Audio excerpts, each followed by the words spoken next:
But on the 20th, which was, I think, last Friday, Blake's team filed for a slightly modified type of protection order. This is her talking as Blake, right? This is Blake giving Justin suggestions. She can't reasonably expect him to respond as Ryle. Bossy Blake said that another actress had filed a complaint. Or at least misdirect the narrative. What I like to, call the elephant in the room, the actual lead of the story. Blake Lively's legal fight with Justin Belloni has taken a surprising turn, with Candace Owens now stepping in. Owens, who never holds back, has called out Blake and sent a big warning to her team. While Blake's legal team is trying to keep things quiet, Candace is making sure the truth comes out. But why is she getting involved, and what exactly is she warning Blake about? Let's dive into this latest Hollywood legal drama and what it means for Blake's future.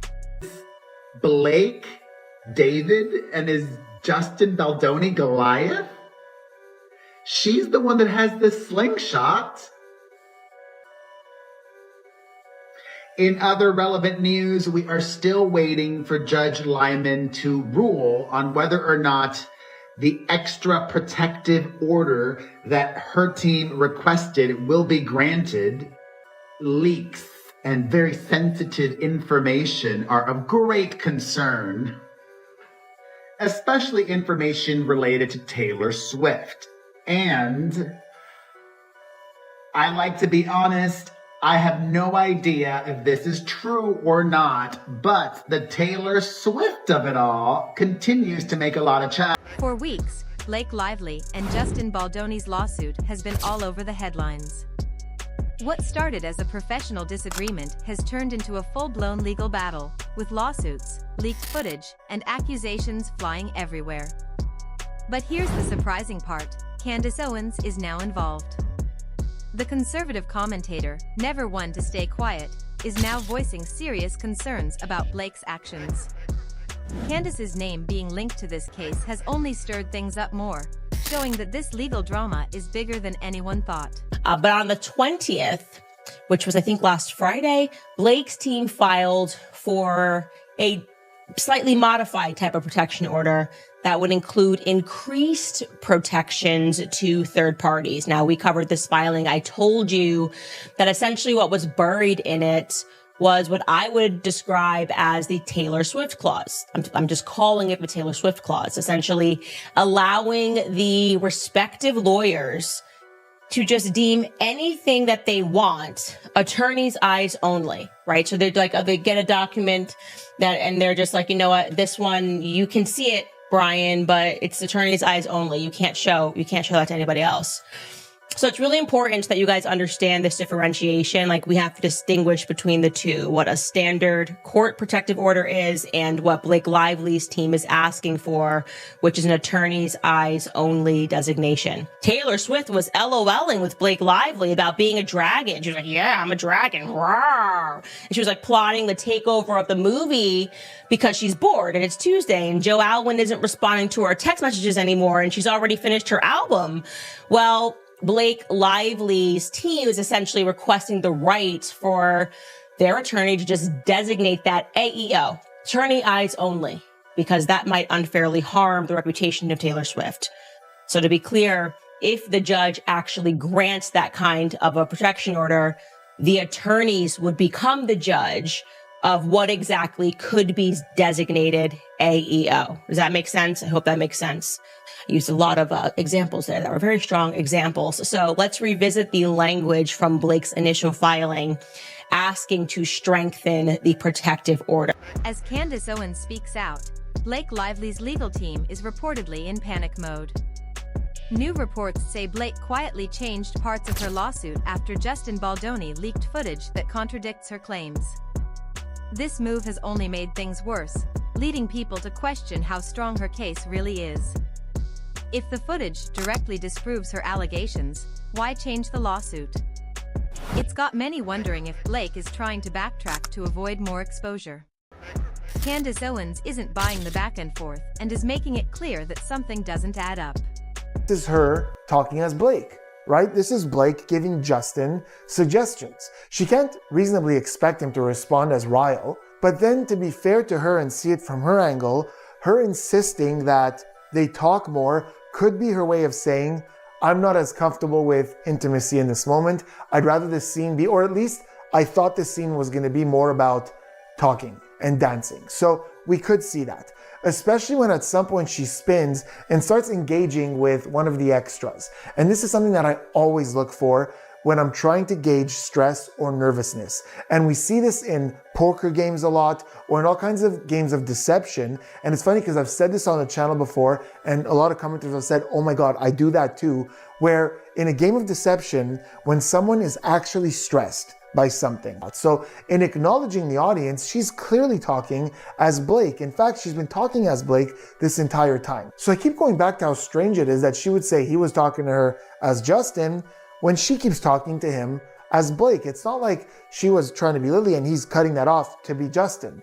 That's really the way it was represented at first. That's not the way it seems at all. Furthermore, when he brings up Ryan Reynolds, she really doesn't seem to mind. She doesn't seem uncomfortable with it. She's not changing the subject. She's not like not responding and trying to go back into the character of Lily. She addresses it. She acknowledges how they're always talking and, I forgot to tell you something, and how that's their relationship. And then when he talks about his relationship with Emily, not only does she comment on that and talk about that and laugh about that, she also says, if that happened to her, she'd be like, oh my God, I found a sociopath. In a shocking twist, reports say both Blake Lively and Justin Baldoni have threatened to sue media outlets covering their lawsuit. This has raised alarms among journalists, who see it as an attempt to silence the press and control the narrative. For Candace Owens, a strong advocate for free speech, this is especially troubling. She's warning Blake's team that trying to manipulate the media will backfire big time. Bossy Blake said that another actress had filed a complaint, making it seem that it was about Baldoni. However, that actress was Jenny Slate, and according to The Hollywood Reporter, it had nothing to do with Justin Baldoni. Her complaint was against his producing partner, Jamie Heath. I'm going to read this briefly because the wording matters. Quote, it stemmed from an interaction with Heath about the apartment Slate had rented in New York City, where It Ends With Us was shooting. Slate, who has a toddler, told him, his producing partner, she wasn't thrilled with the space she had rented, but that moving wasn't an option because she didn't want to lose the sizable security deposit, around $15,000. As if the lawsuit wasn't already chaotic, new names are now getting pulled into the mess. Comedian Jenny Slate has been mentioned in connection to the case, with some reports suggesting she had complaints about the situation. They clearly got grossed out. I honestly feel like it was a perfect storm of two opposing personalities. So you can kind of see what's going on here. This whole article is trying to frame Justin Baldoni as this religious guy, spiritual guy who cared about people's feelings. Here's another snippet. When Baldoni and Wayfair executives hold meetings, they often start by asking participants to go around the table and share something private, something that brings them joy and has nothing to do with their jobs or their career. So again, they're trying to frame the environment of this movie production of Justin. Okay, he's just this really religious guy. It talks about his faith. It talks about how, he did a lot of things that made people uncomfortable. Additionally, Chelsea Handler has joined the conversation, mocking the entire legal dispute and calling out the absurdity of the accusations flying around. With more public figures getting involved, the pressure on Blake's team is only growing. Kind of poking fun at Blake Lively really does give us this insight into the fact that, Chelsea Handler is somebody that's very much a champion for women, and she's very liberal in her approach and in her politics. That if Chelsea Handler is not, hashtag Team Blake, that to me is very telling that Chelsea Handler can see how ridiculous it is, that all the Blake bots online really need to just take a step back. It's true. It's because when I read this quote, I don't see it as a knock on Justin. You could argue that it is, but I really think she's saying this to Blake because exactly like she should be championing Blake with Me Too and everything else. Oh, we stand together, women. But this quote is not helping Blake at all. It's the opposite. It's telling her, stop. You're not helping yourself. I don't think she's saying this to Justin. Meanwhile, Justin Baldoni isn't staying silent. He's firing back at Blake's legal team, accusing them of trying to hide key evidence from going public. If this is true, it could be a huge problem in the lawsuit. Why would Blake's team want to conceal evidence? What are they afraid of being revealed? This latest accusation has added more weight to Justin's side of the story, and Candace Owens is making sure everyone is paying attention. Lively versus Justin Baldoni, and I'm also going to share some other thoughts about the ongoing case that we have. Also, AOC discusses the tax bill and what this will mean for the cuts to certain healthcare programs. So a lot to get into, and we got it all coming for you right now on The Rush. All right, well, sad to open up on a story like this, but the breaking news story is Michelle Trachtenberg, actor best known for film and television roles, including Gossip Girl and Buffy the Vampire Slayer, has died, born in 1985, died in 2025 before her 40th birthday, 39 years young. It's reported here in Variety that she was found in her New York City apartment, according to police. The New York Post first reported the news. Her cause of death has not been confirmed. Why Taylor's not talking about Blake, and then Justin Baldoni clapping back at Blake. A lot to get into. It's all tied together. Here is Taylor mending Travis Kelce's broken heart. Do you listen to sad music when you're depressed, or do you listen to happy music? Jason, the only way you can find yourself in the light is to find yourself in the dark first. Right. I listen to music that is very telling of my mood, yes. I go to like sad country songs. Yeah, I just listen to Taylor's music. She has something for everything. That's fair. That's a good point. All right, so there it is. That's your quick bit. They got to include Taylor or else they don't get articles written about them. That's the world they live in, kind of like me with Blake. Why is Taylor not showing up publicly for Blake? That's a question a lot of people are asking. If Blake is innocent in all this, and if Justin Baldoni is guilty and he sexually harassed Blake's team has been working non-stop to save her reputation, but it seems like every move is backfiring. Reports now suggest that her PR team is trying to intimidate content creators into not discussing the lawsuit. If this is true, it's a huge mistake. Candace Owens has warned Blake that attacking independent voices, whether they're journalists or online creators, is never a good look. The internet never forgets, and trying to silence critics only makes you look guiltier. Because, yeah, Blake Lively's attorney is now warning content creators that are parroting Justin Baldoni's lines. It all comes in this document that we did talk about. I think this came out yesterday during the live, which if you missed yesterday's live with Zach, we had a wonderful time with Zach Peter. Hope to get him back. But I want to go through some of this because there's so much nonsense in this doc. And as Deadline here does sort of break down very well, it's just so much back and forth where ultimately they're just trying to agree on protective orders, which there should be some sort of protective order. No one's denying that, but no one wants to give. And honestly, Blake's asking for too much, in my opinion. She wants all celebrity correspondence to be private. It's called AEO, which is attorney's eyes only.